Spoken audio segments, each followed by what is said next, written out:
What is up? New time, same face. Mock it like it's hot. How are you guys doing tonight? Second schedule change of the season. We're going to see how Fridays work out. And then we also skipped last week because I had to go to Scott Fishbowl Live in New York City. But we are back this week. We are talking redraft, but with a twist. We are going to add some defensive players to the mix. You down with IDP? Let's get into it.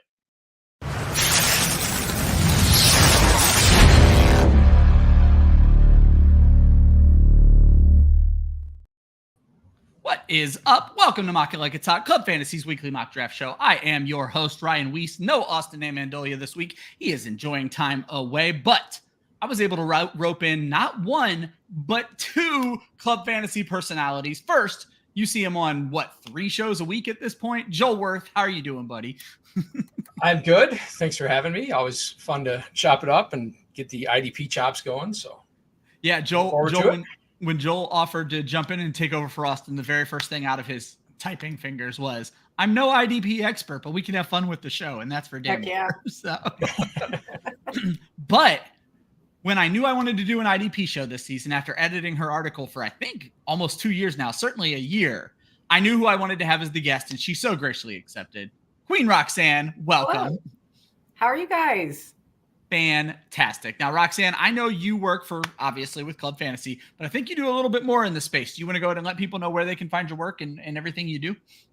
We have just started. Well, we didn't just start, but things will start ramping up On the Field with Renee. So it'll be all fantasy on the field stuff. Things are getting going now that summer it's coming down to an end for us fantasy players. And I do bets at the sports affiliation, but I don't like baseball, so I'm not doing any bets right now. I'll bet baseball, but I don't make my own bets. Like, I'll see a bet on Twitter. I'm like, all right, I'll play that bet today.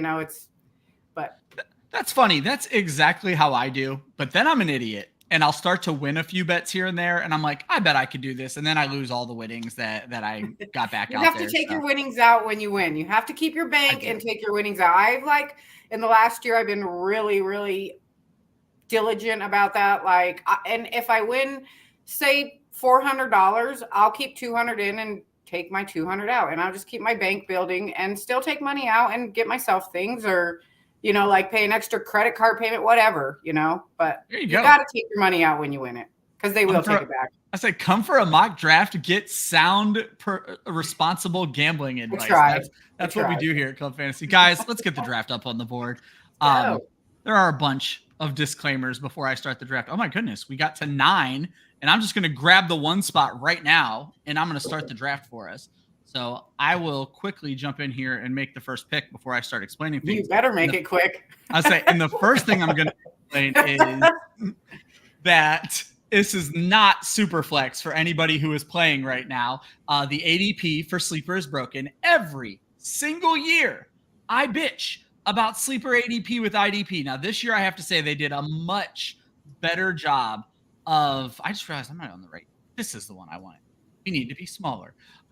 They did a much better job of giving the IDP players good ADP, but unfortunately, it also defaulted to Superflex. So even though this is not a Superflex league, all the quarterbacks are up at the top. So you may see some weird picks. We're going to talk about it on the show, but you're going to see some weird picks anyway. So we're going to talk about all of that. But before I get into that, let's talk a little bit about the scoring. Let's talk about who's drafting with us.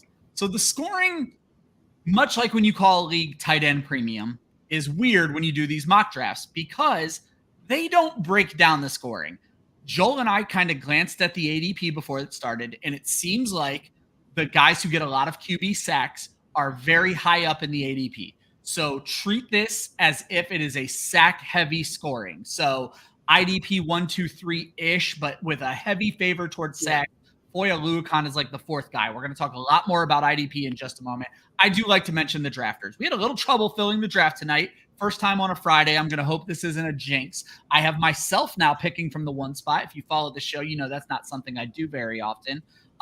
Thankfully, I did remember to turn off 3rd round reversal. Scampers, our buddy at the 2 spot.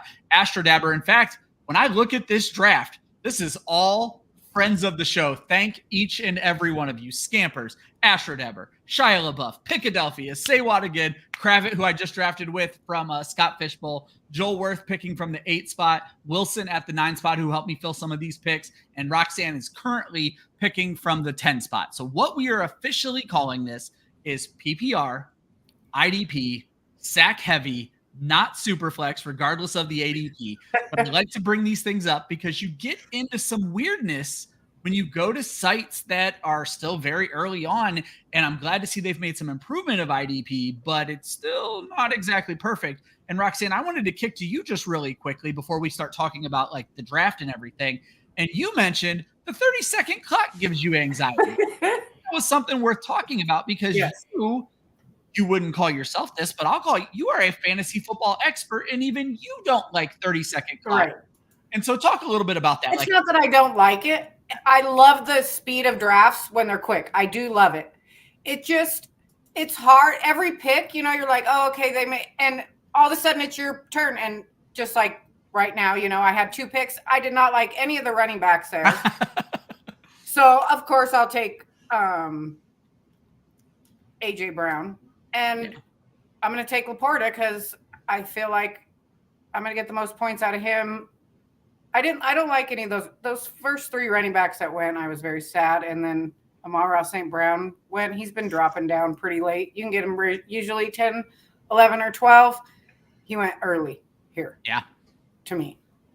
Well, I think we're starting to see that with Amon-Ra St. Brown. Yeah, so in this draft, he is the 5th wide receiver off the board. Right. So that you said that feels early. Does that feel early to you in relative to everybody, or is that early? Do you think he shouldn't be the 5th wide receiver? Obviously, we all see him as a value, but at 5th wide receiver, we're not really talking value. We're talking like this kid better ball out. True. But there are how many wide receivers? 1, 2, 3, 4, 5, 6 out of 10 that went. Yeah. And I'm shocked that 4 went before him. With the way it's drafting. Is it my turn? Did it have a 3rd round reversal? Okay. No, you're absolutely fine. Okay. You keep talking so I can make my picks. You're doing me the favor at this point. So, but like I said, I just got him in a draft. I want to. It was either Battle of the Sexes or Warrior Bowl, and I got him at 12. I got Amon and Breece Hall on the turn, and I thought that was really like, wow, that seemed pretty good to me. I haven't seen him go that early in a draft, but there were more wide receivers that went in that first round. I think that makes sense. So so Joel, how do we feel about the 2 guys whose names stick out to me happen to go back to back in this draft, and you took one of them, Amon-Ra St. Brown, but Amon-Ra and Puka Nacua. Now Amon-Ra started kind of making his bones last year where people were starting to respect him a little bit more. Puka Nacua obviously came out of nowhere. You, who are a notorious 0 RB drafter, how do you feel about these? I feel weird calling them unproven because of what they've done, but there's still some question marks about taking these guys in the first round. Clearly, you're not worried about Amon-Ra St. Brown. No, I think he's done enough. I mean, this is his 3rd year in the league. I think he's done enough to show that he's an elite player at this point. That offense runs through him, and it's going to be a very good offense. And we know that they're playing 14 dome games or something like that. So that puts Jared Goff in play as a fantasy viable starter at quarterback. So yeah, I just think he's shown enough that he deserves the first round capital.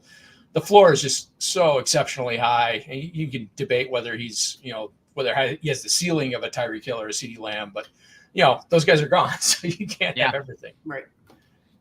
So you're clearly fine with him falling to the 5th spot. How do you feel about Nacua? How do we feel about a guy who was undrafted a year ago as a 1st round pick? I've been playing fantasy football for a long time, Joel. Other than those few running backs, your Arian Fosters that came out of nowhere, I don't remember someone going undrafted to perennial first, or I don't want to say perennial, but every draft 1st round pick. Yeah, I think that doesn't happen by accident, right? Everybody's looking for the next Puka Nacua. There's been one Puka Nacua in the history of the league. So yeah, I think that's kind of foolish to be looking for another one to come out of the 5th round like that. But like I said, that you don't get 17 targets by accident in a game. That just doesn't happen. He's clearly a very talented player. And, even with Cooper Kupp coming back, and if you look at the playoff game when everyone was healthy, he was still like the offense ran through him again. So yeah, I have zero concerns about him kind of just being an elite receiver. I think that's absolutely fair. I want to get Jamie up on the screen. With Kupp, him and Kupp, what do you think? That's just going to keep rolling? Who said hi? I don't see why not. I think that it's a really narrow target tree, right? It's those two and Kyron Williams. That's their entire offense, and they're going to run a lot of plays. So yeah, I think there's very much room for both of them to be elite receivers. And that's kind of where I stand with it. Is there's really no third option in that offense? Are we worried about Tutu Atwell? Like this isn't something to be concerned about. But I did want to get Jamie up on the screen. Jamie always does an excellent job of coming up with questions from my show sheet. But Jamie calling you out, giving you the big greeting to Mock It Like It's Hot there. Hello. Jamie, the unofficial third co-host of Mock It Like It's Hot. Guys, we kind of got off track with the Amon-Ra St. Brown pick. Not that that's ever a bad thing, talking Amon-Ra St. Brown. But I did want to start with IDP. And Roxanne, I'm going to start with you. You may be one of the only females in the IDP space. I have the pleasure of editing your corners versus wide receivers article. So before we get into, I think, some other uses for that article, the first thing I want to talk to you is like, what drew you to IDP? What made you first start trying to play that? And when did you first start playing IDP? It wasn't that I was drawn to IDP. I used to like to look at coverages. Who's covering who? Who's covering my wide receivers this week? I want to know what quarterback I'm going up against, like, are they going to stop Justin Jefferson from having 187 yards this week, or are we rolling with it? And so I got more into looking at just cornerbacks and the weekly matchups, learning left and right and how they move and all of it. It's crazy. And then just like I had put a tweet out, somebody asked me something. I'm like, well, you got to pay attention to who's covering them every week. Like, you need to know who the cornerbacks are. And Gary Van Dyke, he worked for Gridiron Ratings. He was like, hey, you like to do coverages? And I'm like, well, I don't know what I'm doing by any means, but I like to look at it and I like to try to figure things out. And, and so Gary Van Dyke taught me a lot when it came to IDP. And that's how I started getting into IDP and playing more in IDP leagues and figuring out a formula for a weekly article to figure out who I want to tell you that you don't, maybe you're not going to think of this person because it's your third wide receiver and it's going in your flex. We all know what the top players are going to do. We all get projections. I like to take those not top 10, maybe 11 to 20 and get a few of those guys and rank them for you, because as bye weeks start coming, we all have to think about who we're going to put in. And it really becomes important during bye weeks to know who you need, who's going to work out, all of it. You guys know, but I got to look at this because I got to pick soon. Yeah, you're about to pick. I do want to give her article some kudos as the first person who gets to read it every week. I have learned long ago that I literally, as soon as I get your article, I go build a DFS roster around the wide receivers that you say are going to smash. Fun, huh? Because it works every single time. So I appreciate you for that. Joel, it's going to be coming back around to you on the turn here, but I'm still going to get you started. Joel, me and you are the elder statesmen of Club Fantasy. I know you've been playing fantasy as long as I have, probably. When did you first start seeing and hearing about IDP? How long do you play in many leagues with it, and how long have you been kind of dabbling with it?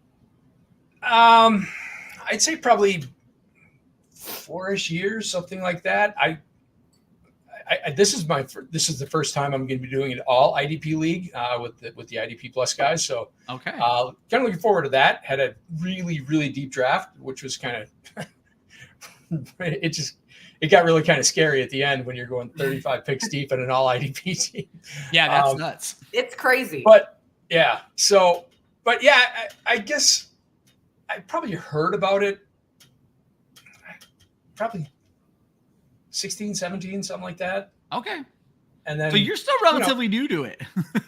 I haven't been playing for 10 years or anything like that. No, I'd say this is probably 3-4 years for me. My first foray before we added a few of them to my home league was I got invited to a friend of mine's work league, and they did like 3 linemen, 3 linebackers, 3 corners. And this was like 11 or 12. And one of the things I always bitched about was 10 years ago, 12 years ago, the injury report was terrible for defensive players. With offensive players, we knew if a guy stubbed his toe that morning. With defensive players, you didn't find out a guy was out until 15 minutes after kickoff, and it was terribly infuriating. But now there's equal resources dedicated to both, and I want to go back to our buddy Jamie, who gives a shout out to Gary Van Dyke.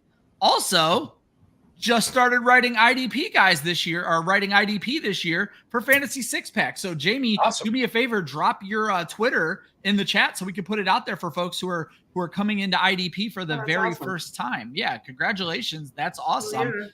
Yeah. We need good IDP writers because I'm about to get auto picked here. That's not why we need good IDP writers.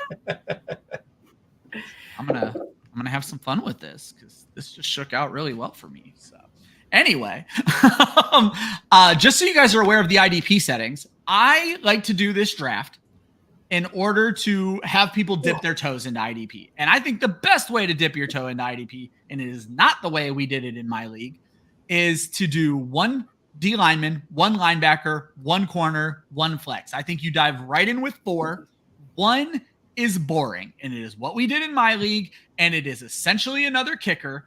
There are, 11 times 32, 350 plus starting defensive players every week, and you're telling me I only have to start 12 people in an entire league? That's boring. Don't do it that way. Before I get into more IDP stuff, I forgot to mention we are partnered with Dynasty Nerds. There is a link in the description of this video. You can go and use promo code Club Fantasy to get 15% off of your subscription. Dynasty Nerds is going to help you be a better dynasty manager, trying to pay some bills. Check them out. But I want to get back to talking IDP. Roxanne, any IDP show I do, I treat it like people hate IDP. And actually, we had someone right in the comments. I was going to say, I had scampers right in the comments. Scared of IDP, never done it, wanted to give it a shot. So very happy to have you with us in this draft, scampers. Roxanne, can you give the elevator pitch? You kind of already hit it. And it's the one everybody says there's 2 that everybody says. But you mentioned you get to learn more about offensive players when you start paying attention to the defensive players. Absolutely. That is, before I started looking at even the defense, I would plug in a player. We're just going to take Justin Jefferson because why would you ever sit Justin Jefferson, right? I'm going to give you guys a story. Let me make my picks really quick. Absolutely. You guys took Max Crosby from me. I'm pissed off. I was going to say, I was wondering when they were going to go, and I normally, God damn it. First of all, I don't normally draft, so I'm influencing the show in ways that I don't normally influence the show. But Roxanne, I'm going to have you put your story on hold because I'm going to go to Jamie's comment because, Joel, I have a question for you that I often wonder about. Jamie brought up that he loves the zero RB build at the turn. He's excited about the RBs that fall to the next couple picks. As a zero RB drafter in every draft, Joel, how do you feel when you see someone else doing it?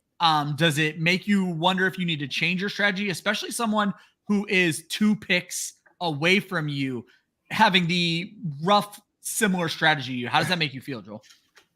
I used to be terrified of it, but now, when you look at the best ball landscape, everyone is doing it, right? It's you hear the term wide receiver avalanche because everyone is taking receivers early.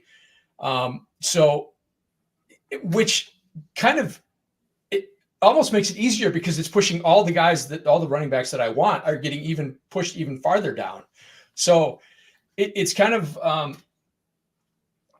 it kind of just it works in a way that is kind of counterintuitive because normally when you get too many people, it becomes really tough to do it. If there's 1 or 2, I can navigate that. 3 gets kind of testy. 4, now you're really kind of fighting but when everybody's doing it, then everyone is pushing all the running backs down. And then it kind of works for everyone. Then you just kind of pick off the guys you like. You make your decision on where you want to jump in and get your guys. So it's been very interesting this year in that it's almost become the default. Yeah. I think it's a good point before when you were not used to being the only weirdo in a draft and now you're not, it's scary, but now it's just like, well, I know other people are going to dive into this with me. So I just need to be ready for it. I mean, it's never really been scary for me, but it can get so during the draft and it's like, okay, now I've got 2 guys on this side of the draft and 2 guys on this side of the draft that are doing it. And then it becomes, okay, now I've got to navigate. Do I really want to pivot or not? But when everyone's doing it, then, everyone's making sure they get their receivers early, getting their tight ends early. Now it just becomes, it just becomes much easier to navigate. Yeah. Roxanne, you had a story. I think you were leading into Justin Jefferson. So it has to do with, it's about Mike Evans.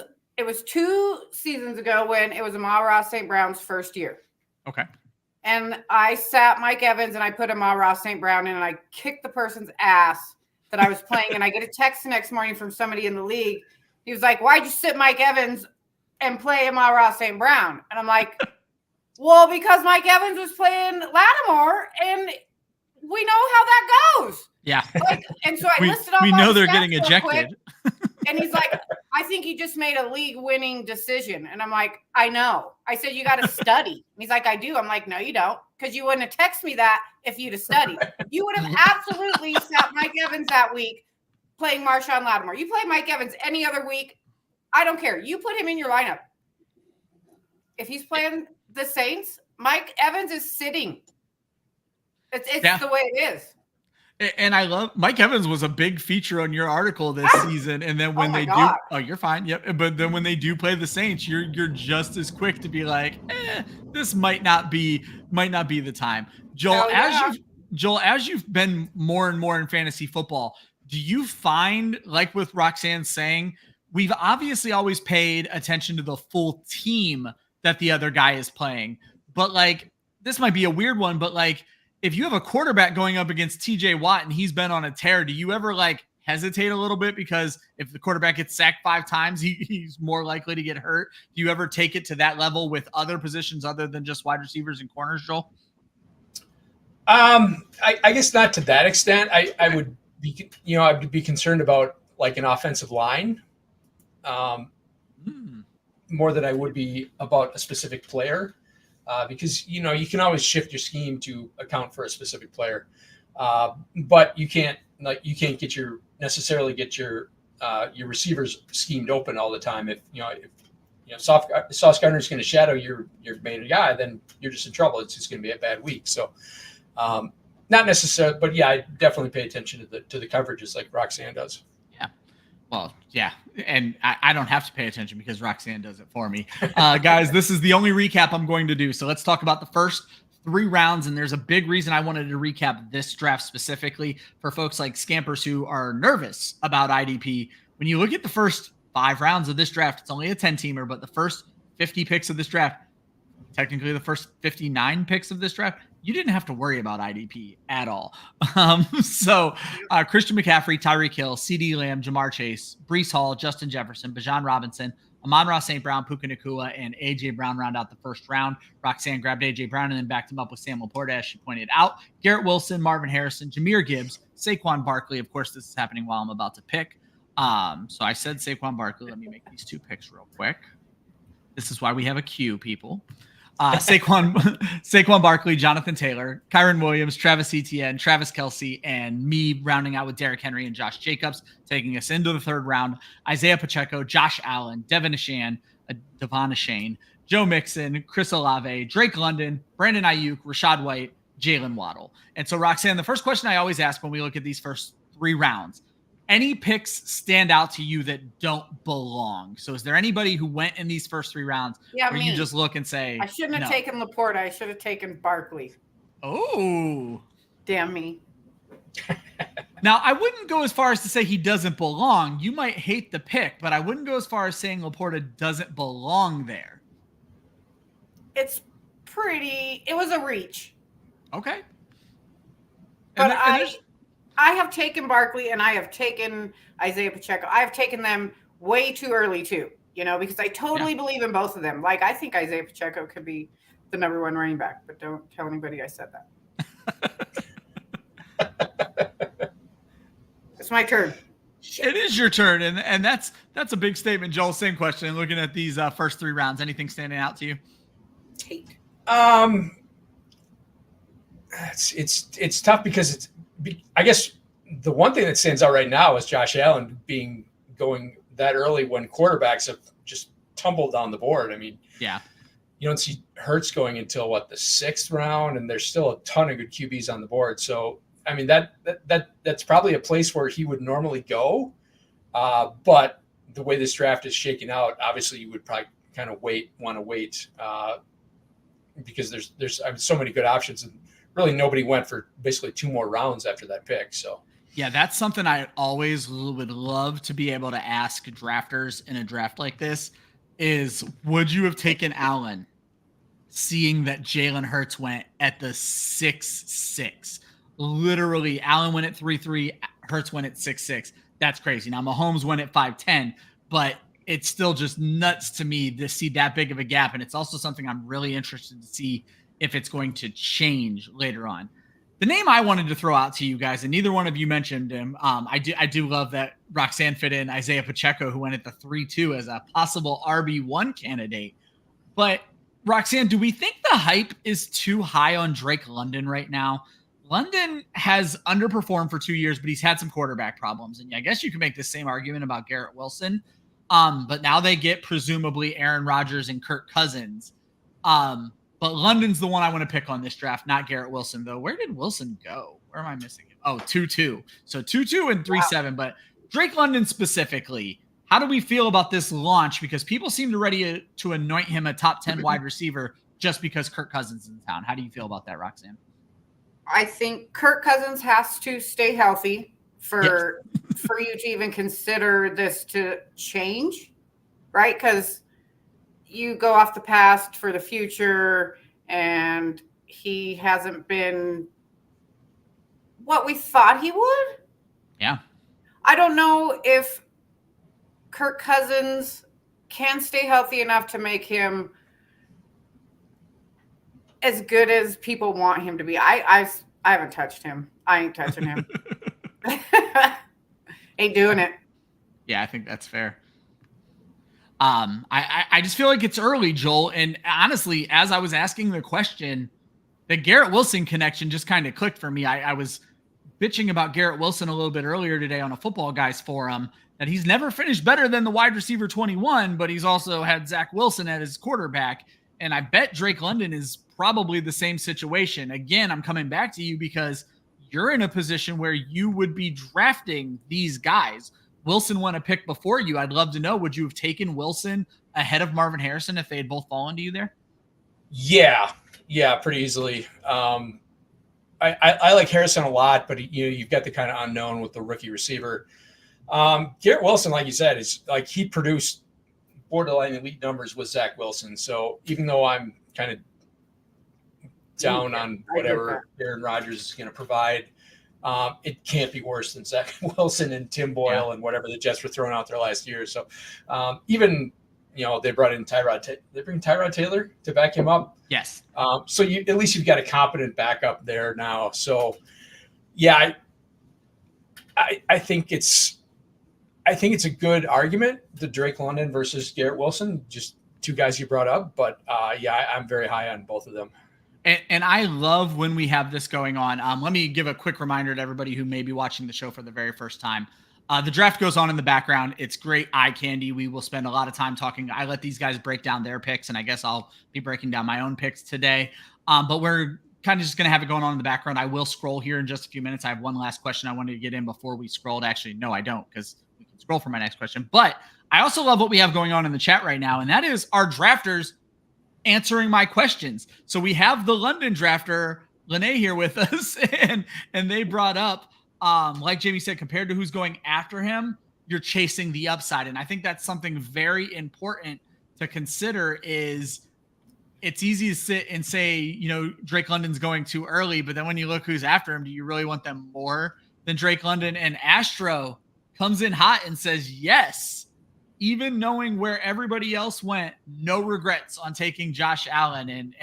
And kudos to you as someone who wants to be the last person to draft their quarterback in every single QB draft that I'm in. I find that as a worthy strategy. So I am going to scroll the board because this kind of went the way I wanted it to go. I'm going to stop right there, which is the perfect place to scroll the board. Nick Bolton was in my queue until Patrick Queen fell to me. So great pick there, and I love the Austin Eckler pick. We will talk more about your draft in just a few moments. And folks, I wanted to get into when the first IDP went, and it was me, and it just felt like value. I had been looking at their ADPs. They were all around the 60s. I'm picking from the end, which is get your guy territory. And I had an option, in my opinion, to get the best 2 IDPs for a heavy sack format, except I probably should have taken Max Crosby and made Roxanne even more angry. But what I wanted to ask Roxanne is 6'10" for the first IDP, unless, where did Crosby go? Did he a little early? Right after you. Oh, I'm just not seeing it. Okay. You took Parsons and Watt, and then Crosby went right next to you. Oh my God. I'm looking for the wrong colors because they look like tight ends. I'm exactly not working out real well for me there. Now I see it. I was looking for purple again. But Roxanne, you feel this is early in a 10-team league? I feel it's a little early. Okay. Please talk about that. And maybe it's just because it's a 15-round draft that gets in your head that we don't have 22 rounds or, more 24, 26, whatever they have. Great point. So maybe you think I needed, but you said you're looking at ADPs and you have great value there. And if you can get those 2 together on a turn like that, absolutely. That's not, you can't say it's a bad pick, because no, they're definitely not bad picks. That will come in huge value for you later. You'll realize those 2 picks right there are gonna down the road are gonna pay off. You may have taken a little early, but they're gonna pay off. And that's kind of where I stood in what I was going to talk about. And Joel, when do you, in leagues where it's not all IDP like what you're currently drafting in, but when do you start considering IDP? Because I keep coming back to this, but I do this every time you're on the show because you're my 0 RB guy. You have the added wrinkle of not only do you need to decide when you're going to start drafting IDP, you have to decide when you're going to start drafting your running backs. And a lot of times, if you want the elite IDPs, that's in your running back round. So I'm guessing you just have to pass on those IDPs. Yeah, I think it's very format specific, right? If you're playing a deeper league with like 11 IDP starters or something like that, it becomes very different. Here, where you only have 4 IDP starters, I think there's really 2 ways you can look at it. One is, I can wait on IDP guys because I'm going to be able to find like startable guys off of waivers.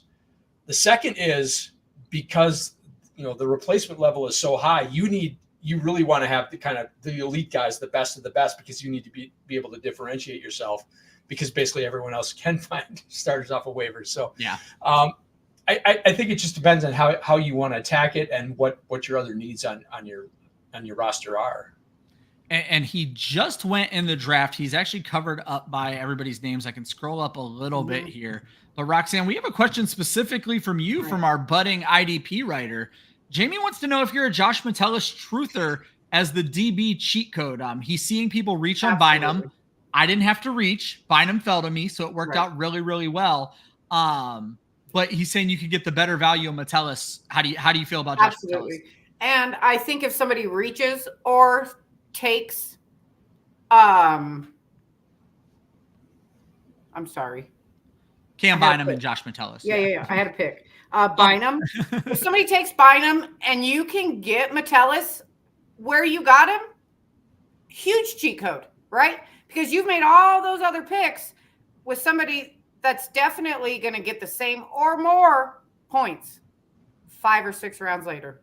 Yeah. And you can stack you have to think of things like that. You can stack your offense at that point because nobody's going to take him because his ADP is way down there, but where these points are going to level out, and it's going to come close to a 5th round ADP, and you're getting them in the 12th round, 10th round, 9th round, wherever you're getting them. It's a good strategy to take. So what's interesting about Metellus is he's actually super talented. I've always went with the strategy as well, and this kind of plays into the Bynum, is like sometimes bad corners are the way to draft in IDP because they get targeted so much and there's so many tackles to be made. You have to look at both ways. Exactly. So I'll take that because Cam Bynum just seems to have trouble every time.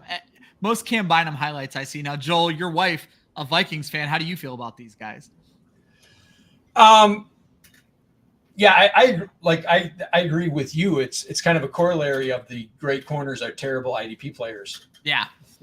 So bad corners are good IDP players because like the elite corners are not just, they don't get targeted. And I think that's one of the kind of real flaws with IDP is you cannot get like who was the representation. number one corner yesterday? Players. ESPN said Surtain was the number one corner yesterday. Surtain hasn't even been taken. I say didn't even get taken in the draft. Useless IDP player. So yeah, so those it's the Revis Island thing, right? Is those guys just don't get targeted, they don't get they don't get balls thrown their way, so they don't have chances for deflections, interceptions, the stuff that gives you real fantasy points. So but yeah, so the corollary of that, like you said, is the bad corners are the ones who are going to get targeted. So yeah, I think you also need to look at the scheme, right? Because the Vikings play a lot. They blitz. It's a very blitz heavy scheme, so they get put in man a lot. So their corners, they're not sitting in zone. So their corners are going to be very active. I think that makes a lot of sense. I always do a keep trade cut. I always spring it on you guys at the last minute and get to surprise you guys. Normally it's to torture Austin, but I think you guys are going to like this question. And I bet I can at least predict Roxanne's answer. I always make it where you guys have to say some weird shit. So it's keep trade cut. And I want you to talk about the first 3 guys taken in this draft: Micah Parsons, Max Crosby, and TJ Watt.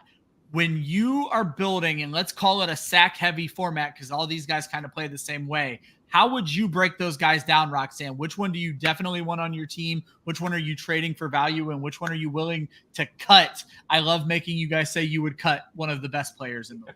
Crosby, Watt, and what was the third one? Micah Parsons. Okay. So keep trade cut. How do you feel about those 3? That's hard. It is. That's the point. I'm keeping Max Crosby because I met him and I told him how awesome he is. And I told him, I'm a Bronco fan and I'm not even allowed to be talking to you, but I have to tell you how awesome. So I'm keeping Max Crosby. Okay. I'm cutting Watt and I'm trading Parsons. Interesting. Is there any reason you're splitting hairs between those two? Do you think Parsons has more value, to at least perceived value, amongst fantasy players right now? Yes. Because TJ Watt, someone called him in the chat earlier. Amazing. They called him the Christian McCaffrey of IDP. Right. And you just cut him. But how am I going to cut Max Crosby or Micah Parsons? So you're saying I'm an asshole, which you're right. I didn't say that at all. It's fair. Joel, same question. How do you break these guys down? Who do you think has the most value for your team and who has the most trade value? I think Parsons is the easy trade, just because we don't know his role is going to be in this kind of new Dallas defense. I don't think it's going to change too much. He's still obviously a really good player, but there's a little bit of unknown. I agree with whoever said TJ Watt is the CMC of IDP. He's like my default number 1 pick in any given season. Plus, he's a former Badger, and the Packers should have taken him back in that draft instead of Kevin King. And we'll never get over that. So yeah, he's just my automatic first pick. I would have to very begrudgingly cut Max Crosby. I love him too. He's an amazing player. We'll see what happens this year, right? They got Christian Wilkins there. Yeah. So the way he's blocked may have to change a little bit, or not blocked, one of the two. But again, there's a little bit of unknown there. So TJ Watt's the one guy that is he's so rock solid. He's so, I'm just not passing. I'm not letting him go in any way whatsoever. Max Crosby seems to be the IDP expert's favorite player. I don't know that the layman fantasy fan is in tune with how fucking good Max Crosby is, because he is amazing. But we've lived with TJ Watt for so long, and Micah Parsons, because he's in Dallas, made such a splash. So I would agree with Crosby being the cut, just because unless you want to keep him for your own team, I'm not keeping him over Watt, but I certainly understand Roxanne there.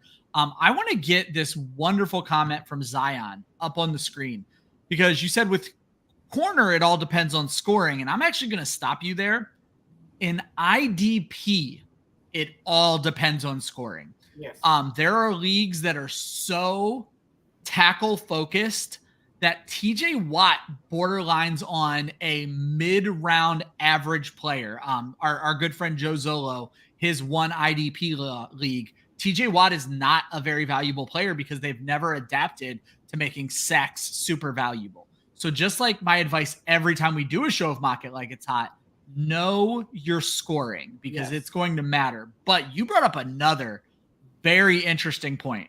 If you are going to play with IDP, get return yards as a part of your game as well, because some of the better return guys in the league right now are corners, and you get another facet of scoring. And with these new kick returns, I think there's some super value when it comes to IDP.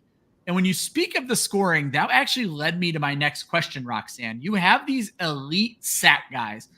Everybody likes to see it. Sacks are like touchdowns for IDP players. Micah Parsons, Max Crosby, TJ Watt, amongst others. But kind of pushed to the side is Foyesade Oluokun, who has led the NFL in tackles, if I'm not mistaken, for 2, possibly 3 consecutive seasons. He's kind of like tortoise in the hare. He's slow and steady, but he gets the job done at the end. Should we be considering Foy ahead of these elite sack guys, Roxanne? Never. Okay. Never. Just, again, it depends on scoring, right? Does. So he's not somebody in any way in scoring where he's at the top, 5, 10 even, that you're going to take in scoring? Because of the way everything works out. For whatever reason, he falls super late. He did go 7th among IDP in this draft. Right. So if he's the number 1, why is he going 7th? Right? That's what you have to ask yourself. That's fair. And it all comes down to scoring. And if you go into an IDP league, you need to, these kind where you get only 1, where it's not all, sure, take your best at ADP, and you're probably going to be just fine. But when you get into more 3 in a league, like, you don't even know if you're getting a starter. Too deep. True.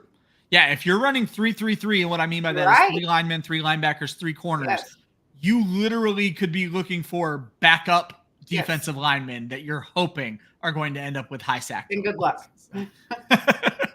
Or you have to start the curse word defensive tackles, which are what nobody wants to start in IDP if they're not named Aaron Donald. No. So, no, I like that. Where do you view, Joel? Do you go in looking to come out with the flash, the high sack guys, or where do you view a guy like Oluokun when it comes to these guys?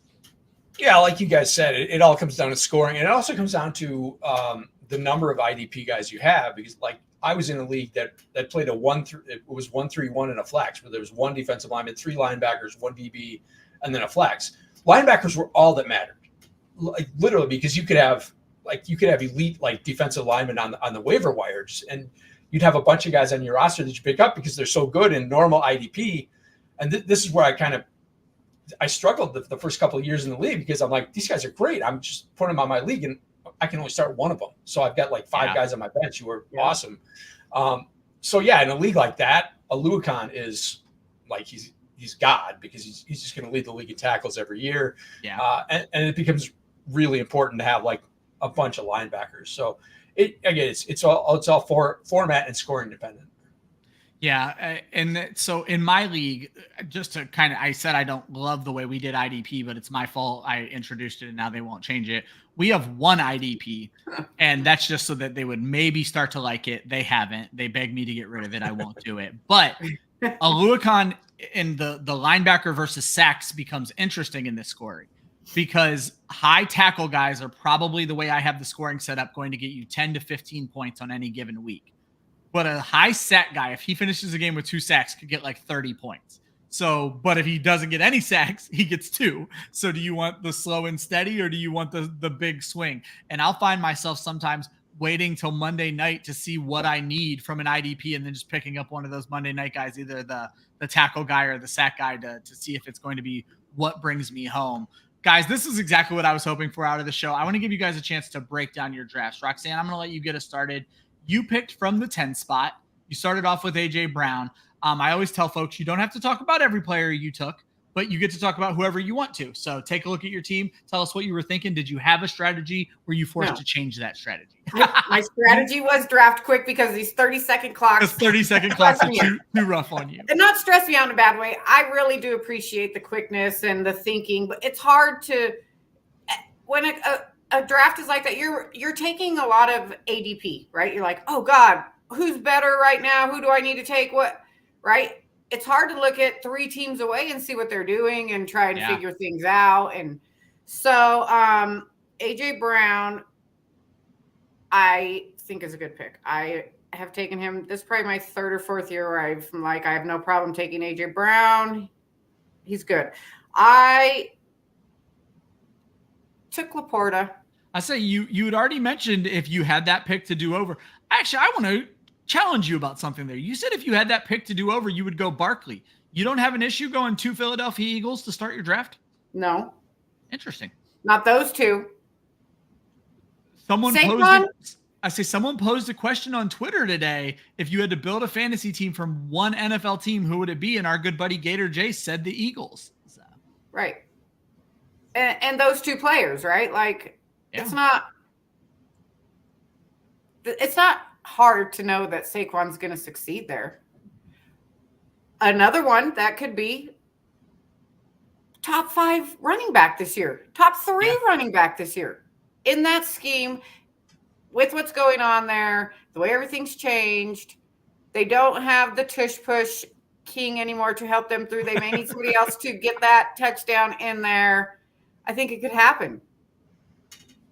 Yeah, it's a good point. There's more reasons to stop with the brotherly shove than there is to keep it going with the retirement of Jason Kelce. Right. Now you have this great running back. So yeah, there's definitely an argument to be made. I think that's, that has to be part of their plan. Do you often find yourself going 0-esque running back? I don't know if Joel considers the 6th round 0 running back, but you fell into the 0 running back here, and you even took your first IDP before you took your 2nd running back.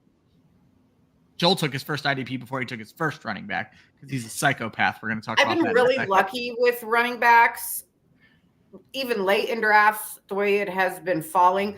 Again, more quarterbacks are going in that 1st round when it's super flex, so there's more running backs available at that later spot. I didn't love them. And I've taken Saquon everywhere I can, so I just tried to change it up a little. And that's what mock drafting is all about. And then I'm going to ask you the same question we put to our buddy Astro Dabber. Mahomes going at 5'10". Love Patrick Mahomes. You obviously took him ahead of Jalen Hurts, which is a little surprising. Was that a 30-second clock thing? Because you could have got the stack. Or are you just that in on Patrick Mahomes this year? I'm that in on Patrick Mahomes and a little out on Jalen Hurts towards the end of the year. Whoa, you might be the first person I've heard mention those words together in a sentence. I mean, you're going to get Patrick Mahomes.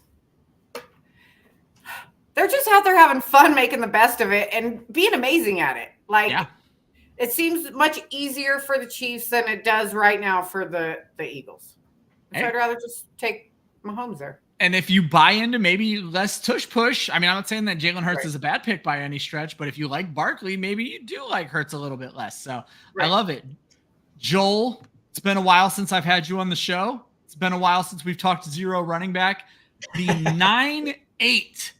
9-8, which quick math tells me 9 is 90 picks. That would be the 88th pick of the draft before you take your first running back, Joel. Tell me how it all went for you. Yeah, I mean, especially in a 10-team draft, it's just so much easier to fade running backs because I know, I'll be able to find like guys I'm happy with in a normal 12-team league much later in the draft. So, I'm fine starting with Najee Harris. I mean, people kind of dump on him, but I like it. He's going to lead running back in an Arthur Smith offense behind a much improved offensive line. I think they're going to run the shit out of the ball. So I like Najee and Jalen Warren. I take them both on the same team sometimes. I have 0 problem waiting that long, especially when I can get like Lamar in the 8th and Roquan Smith there and a ton of receivers. I guess I just noticed I got all 3 of the top rookies and Brock Bowers. So can I ask you a question about Brock Bowers? Because I've taken him actually in more leagues than I'd like to admit because the quarterback situation is just dumb. But are we comfortable taking him? I am. I think I am too. But now today, like all of a sudden, I'm like, Why the fuck am I taking him? Who's throwing to him? I think the Raiders are my number one with a bullet team total win or team win total over for the year. So I think this is a great spot for him. It's like 7.5, 6.5, 7.5. They have a ridiculously easy schedule. I think they're going to have a great defense. I think this is a top 10 defense, and I don't think it's probably closer to top 5 than top 15.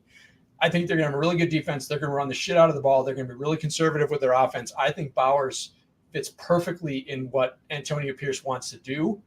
They don't have a quarterback who can push the ball down the field. Yeah. I think Bowers is people, when the draft happened, people complained about that landing spot. I mean, that's a great landing spot. So yeah, I'm taking Bowers. I think Bowers I think he's kind of replaced, or he's right up with Kyle Pitts as my number one exposure tight end in best ball. Yeah, he's probably there with me as well. He feels like such a value in best ball right now, and I even got him in Scott Fishbowl. Not as early as our good friend Faith. Oh my goodness! Well, our girl Faith Enos took it with Are you serious? So clearly, all three of us on the show. He was my third tight end in Scott Fish. Oh, okay. So you went a lot of tight ends. I went Kelsey McBride and Bowers. Yeah. I see some of the IDP questions in here. I'm going to finish up the show and then I'll let you guys talk a little bit more IDP. So give us here just a second here. But yeah, also a Brock Bowers drafter. But what I wanted to throw out there I agree with Roxanne as the quarterback situation isn't great. But what I do love about Brock Bowers' situation is if you look at both quarterbacks and their new offensive coordinator, Luke Getsy, it is a tight end friendly system. He is going to see 20 to 25% target share, which is literally the best you can hope for when it comes to a tight end. It's basically what Sam Laporta did last year. I think there is a non-zero chance Brock Bowers is the tight end one in fantasy at the end of this season, just because everything when it comes to tight ends is up in the air. Roxanne, Jamie had a question for you before I move on to talk about my team. Actually, Joel, I still haven't let you talk about the rest of your team. Hold on. We're going to get to the questions. I'm just all over the place. It's been a great show. Joel, you mentioned that you got all of the rookie wide receivers. I tend to be the type who tells people to avoid rookie wide receivers in redraft. You and I have never really had a conversation about that. Do you think this is a good year, or are you someone who always gambles on the rookie wide receiver? I think this is an exceptional year. Okay. I talked about on the Dynasty show that I do with Michael Sicoli on Sundays. I think Marvin Harrison is probably the best wide receiver prospect since at least Julio Jones and probably since Calvin Johnson. I think he's that damn good. I love Neighbors too. I think he's probably the best prospect since Jamar Chase. And that landing spot is great. People, again, they shit on Daniel Jones, but he's going to get 30% target share because there's nothing else there. Darren Waller's retired. I mean, where else are they going with the ball? And Brian Daboll is going back to play calling. He's a very creative play caller. He will find ways to get Neighbors the ball. And we talked about last night on the Trade Block show. I think there's just a chance that Odunze is just the best receiver in that room in Chicago. And no disrespect to Keenan Allen or DJ Moore, but I mean, if you look at their that's high praise. It is, but and Keenan Allen is a Hall of Famer, but he was a 4th round pick. DJ Moore got taken in the 20s. 25 overall or something like that in, was it 2018, 2019, 2018, I think. Odunze was a top 10 pick, and he was a top 10 pick that people thought deserved to be in the discussion with Harrison and Neighbors. So I think this is an exceptional class. I have zero concerns about those three in particular. I'm more than happy to kind of grab them where I did, especially in a build like this. That's going to be very receiver heavy. Well, I was just going to say, plus if Brandon Ayuk lands on his feet, even if you're wrong about one or two of them, you still have Amon-Ra St. Brown and Brandon Ayuk. So it works out well for you. The last thing I wanted to get before I got to the question for Roxanne is the end of your running back. So you waited on Najee, but then you went right back to IDP to fill your starters there.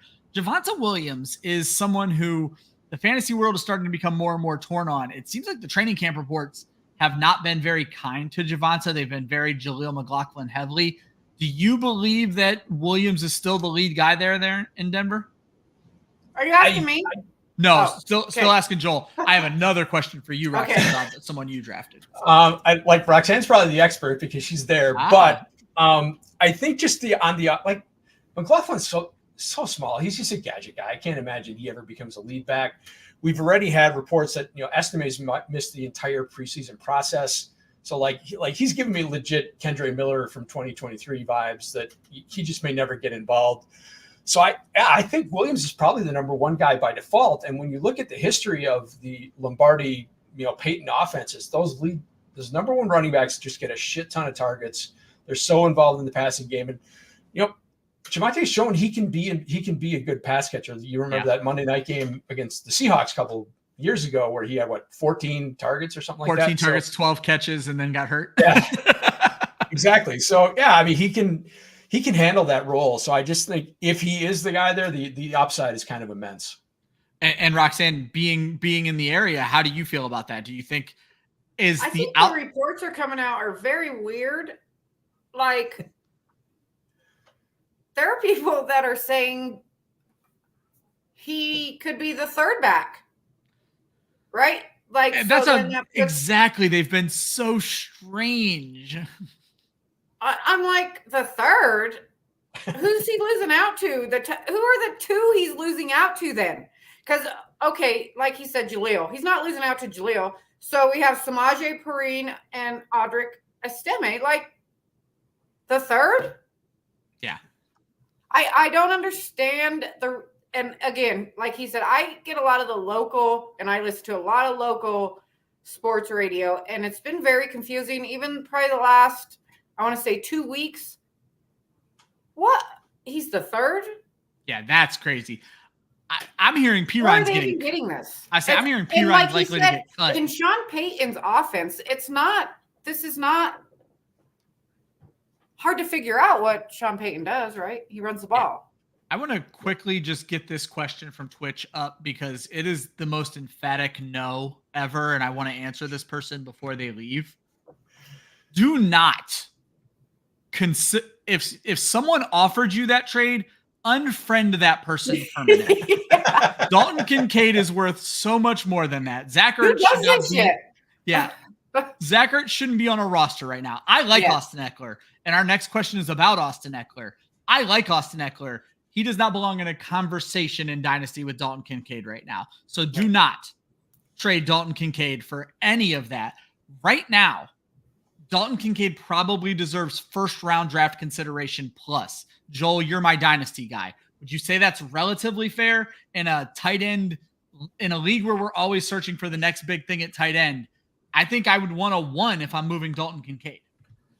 Yeah, in a tight end premium league, even if you put a random first, replace that 4th with a random first, I would still take Kincaid. That's not even close. There you go.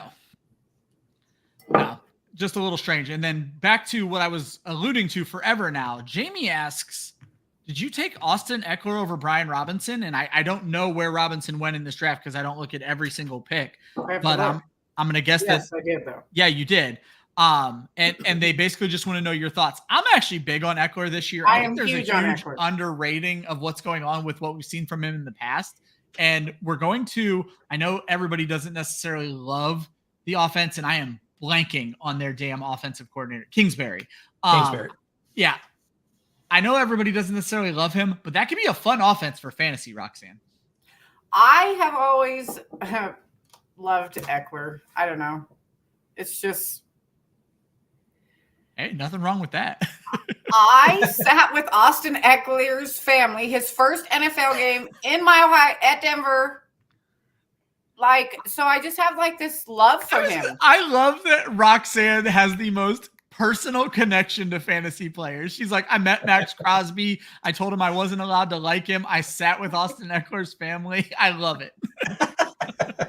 So I have always been a truther, and I know he let me down seriously last year because he was a high running back pick last year, and he did not live up to that. Now he's very low, and I think he could go higher than he's being drafted right now. And then I'm going to throw this out as I'm going to all summer. There's rumors they're going to try him as a kick returner. And in this new kick return game, I think that's interesting. So I'm going to quickly run down my team. I am the anti-Joel. If you haven't watched Mock It Like It's Hot in a while, you've probably not seen me draft because I don't normally do the drafts because it's too hard to host and draft. Tonight I said, fuck it, we ball. I am running back early. And when I was looking at the board, I didn't really like how it was shaking out. I knew I was going McCaffrey 101. And so I said, I'm just going to get studs. So I went Henry and Jacobs. I think they're both going to see plenty of work this year.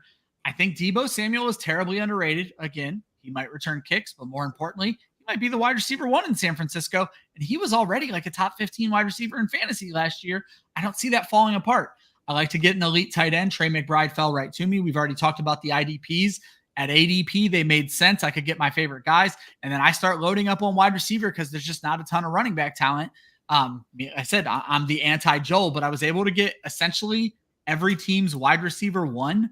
Deontay Johnson, I think, is highway robbery with the targets he's going to command.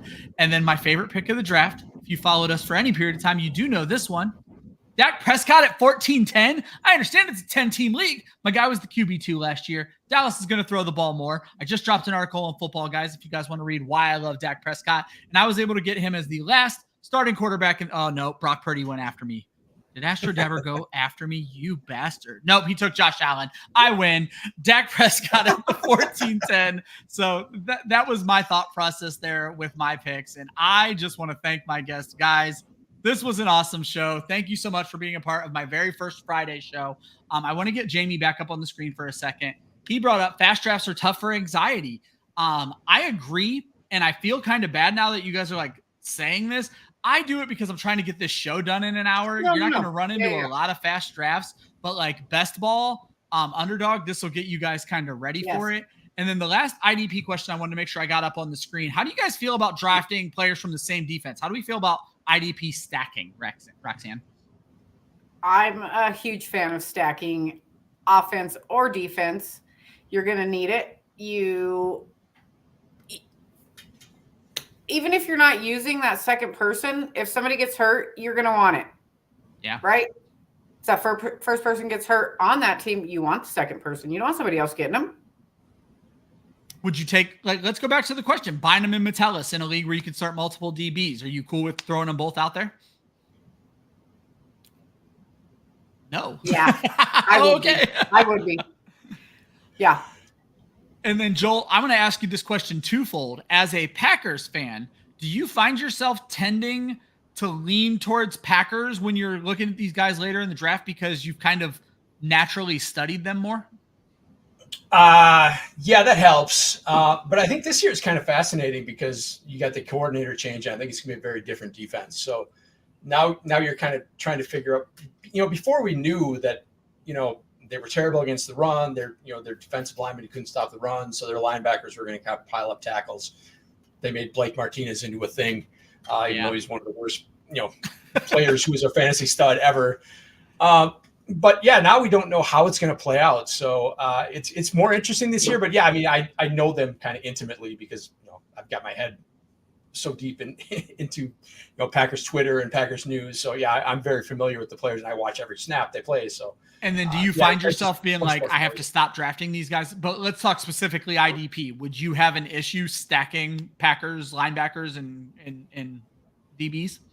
No, I generally don't have a problem with stacking in IDP at all, just because they usually do such different things. So it's not like one doing something good is going to it comes at the expense of another.